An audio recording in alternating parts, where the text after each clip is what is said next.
oli ku BOCAT TV. Leero enkya ne luli BOCAT TV. Buterevu nkwaniriza ate ku BOCAT TV nze SULA SSENYONGA nyongera okwebaza cyane eno nno ebirako ebintu ebyenjawulo twagamba kubeerako love doors eri abo ab'emikwano baba baagalana ne mubeera mpozi nga mufuna ebyenjawulo ne mina height ate mpozi nange mbeera mbawa amawulire mpozi ate ne entertainment news ntubeera mpozi nga ate tukwatagana ddala bulungi. Nyongera okujjukiza nti gwatana subscribinga comment yo kikulu nnyo bw'obanga ogitaddeyo eyo. Neebaza mwenna abatufollowinga mu ngeri ez'enjawulo kuliko Rose nkulengedde awo weebale kubeera mpozi nga ate osubscribinga bulungi nnyo. Nembuuza ku mukulu amanyikiddwa nga Saleh Al-Hossein nembuuza ne ku Kuluda Zoom naye nkubuuzaako nnyo wala kubeera mpozi nga ate otumbudde olunaku olwaleero ate mpozi nkomyewo ne story empya naye nga tewerabira weereza ka video ko gwe ayagala okubeera mpozi nga ate otumirako ku bakyalibo ng'obazimbisaako ennamba eyita ku screen noti 75498735 obeere mpozi nga ate tujja kateekayo obeere ng'olabibwa eggwanga lyonna n'ensi yonna okugyetooloola. Olunaku olwaleero tuzze ne story ya mwana muwala Rema Namakula olubuto lwe oluwezezza emyezi 6 n'agamba kangende ku photoshoot n'omwami we Hamza, era ebifaananyi mubiraba nga bwe mbibateerayo nti azze akibala mabegakawo abadde ajja akola emikolo abantu bagamba yandibali lubuto ng'ageze yazze abala ebintu bye. Oyo omwana takola bintu bye nga tabaze ajja abibala. Kati ne kino ekyogamba nti kagende ku photoshoot eyokuba nti olubuto luwezezza emyezi 6 yazze nga akibala. Nabagamba abantu bano babiri batambulira mu Rema ne Kenzo tosobola baawula. Kati jjukira wano Kenzo abaddeko nnyo ku bintu bya Rema ate abapipa abamulwanyisa ate tebajja mulonda ate afunye obwambasada ate afulumiza ebifaananyi ng'ali eri ne hipopotamasi kwegamba abantu ne batandika okubeera nga bagiraagirawo kwegamba n'abeera nga kwali. Kati Rema n'abuuza kaki ke nnina okukola akamuzikiza watukubidde surprise abana banyigidde ebifaananyi bano. Hamza bamusaze kakaati kali kennyini akaalagirwa mutuufu nga bw'olaba ekirevu enkomola ye y'ebbeeyi siwe buno tosobola kugamba nti yasalidde buno busaaluuni nti oba ki era waliwo ngambi bano nti yasalidde wali Mati Baba kakati omukyalo oyo kye yakoze omwami we bakasa yamaze okusala kaviiri awo n'agamba manyi babi tugende mpozi tekubeyo ka photoshoot olwokuba nti tuwezeza olubuto luwezeza myezi 6 kitegeeza after myezi 6 kitegeeza ababuzaayo emyezi nga 3 kale bala 2.3 akubewo omwana oba mwana mulenzi oba mwana muwala aizulu nenga gwe kibumanya eyabadde photoshoot eya olubuto lwa Rema nga luwezeza emyezi 6. Ebifaananyi biraba bulungi nnyo. Mbadde nkyali ku kaviiri omwana ono asala bulungi akaviiri sooka olabe enkomola gye yakomoddemu ekirevu enkomola gye yakikomoddemu ng'olabira ddala yeeyo. Mwana muwala abitaddeyo Rema Namakula n'agamba kino kye kiwummulo ky'essanyu lyange nti bw'aba alina stress bw'aba alina ebizibu nga bw'ono ogamba kati neetaagawo okuwummulira edda mu kyalo twagendanga olusi tuva ku ssomero bano mumaze osamba omupiira owuli oyagala owummuleko ng'ogenda otuula wansi w'omuti ng'akayo kakufuwako nga wejjamu essaati. Kati Rema bw'aba alina stress nga bwe bibaddewo nti stress za covid ate biki emikolo bakola giri scientific tegiriiko nnyo kasente kali awo adda buzzi mu kifuba kya Hamza nga bw'olaba ekifaananyi ekyo bwamukutte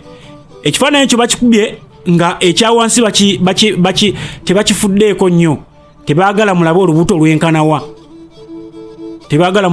lwenkanawa naye kati akugambye Hamza kye kiwummuliro kye bw'abulira nti stress emuyitiridde ng'agendewa Hamza ng'awummulirako eyo. Kati abaffe ekyebuzibwa kye kiddako kuba kakati wano ndowooza enebeera hiiti kati ate kitegeeza Rema agikubye neeyitawo yanditwerabiza Kenzo ebya Rema na biki mpozi kati ekirinza okuddawo either nga Kenzo awangudde Rema oba nga bamuwangudde byombi bikola amawulire awo walinze okudda ate n'abikkeene yaki ey'olubuto okubeera nti olubuto kati lukuze sawa yonna Rema asubira okuza ku mwana ono agenda kubeera mwana we wakubiri omwana we asooka ye ama ono yagenda okubeera owokubiri oba namutuuma ki naye nga ate kukubanga aliko erinnya lya Ssebunya oba muwala oba mulenzi zisigadde meka awo sebo yulayo meka so eyo yembeera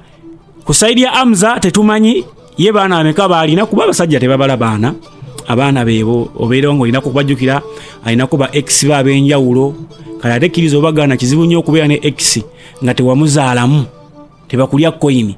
kizibu okubeera ne ex nga tewamuzaalamu kati awo Rema alina okubeera nga ali ready okubeera maama mu ye nga ye biological abeera maama w'abaana babiri ne bwe tugenda mu byawo Buganda n'Oluganda kati Rema abeera maama w'abaana ba Hamza bonna oba nfuna bulungi abeera maama wa ba Hamza mwana wa bamaama ba Hamza bonna era abeera takola ki taboola ekyo kyerabikira nnyo eri maama waffe Nabagereka Sylvia Najinda waliwo yamubuuzaako ekibuuzo nti olina abaana bameka era ekibuuzo ekyo yakiddamu mu ngeri eri scientific n'ateekawo namba y'abaana Ssaabasajja baalina abantu ne beebuuza kijja kitya naye kati nkikunnyonnyodde kibeera bwe kityo omukyala yenna nga muzadde ate ng'amanyi nti siina mutima guno wadde omwana omama we yagenda oba kyoba ki kyekyo naye nga nsuubira Rema ajja kubeera maama omulungi lwa nsonga yatulagako ku mwana wa Kenzo mukulu wa ama era yali abeera ne Rema mwamulabanga mwana yalinga anyirira bulungi nnyo embeera ye nga nnungi kati tusuubira n'abaana ba Hamza nabo bajja kubeera nga abayisa bulungi at least basobole okubeera nga babeera mu mbeera oba life ennungi nga bwe yayisa oli mukulu wa ama bwe yabeeranga naye ng'akyali wa Eddie Kenzo kale ebisingawo tujja kubeera nga tubibawa olunaku olwaleero bwe tusobodde okubeera mpozi nga tugakuŋŋaanya olwaleero tujja kubeera nga tukutuusaako birina okubeera mpozi nga ate omanya wanoowoka ku BOCAT TV ate lindirira twagamba abantu bano batambulanga balongo mu byamawulire teri yaleka munne tewali walekera munne Rema bwakireeta nga ne Kenzo ayiyayo akamutuulako kati ku mulundi guno mwana muwala yayiyiza ekituula ku Kenzo kuba Kenzo nakugambye wali yabadde afulumye nnyo mu Afrima batanze ne bamulwanyisa bana bagamba abapipo pa bamulwanyisa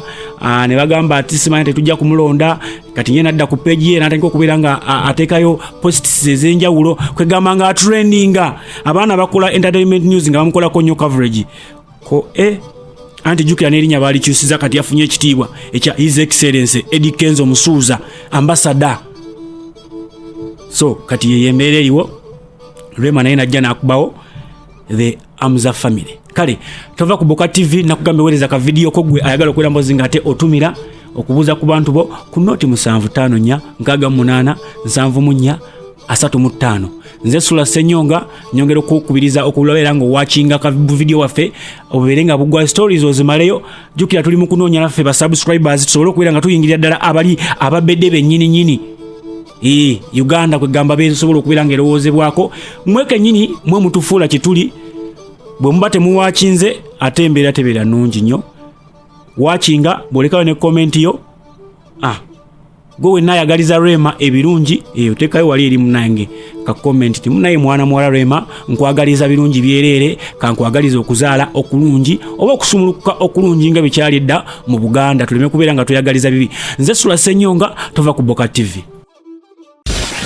oli ku BOCAT TV leero enkya ne luli BOCAT TV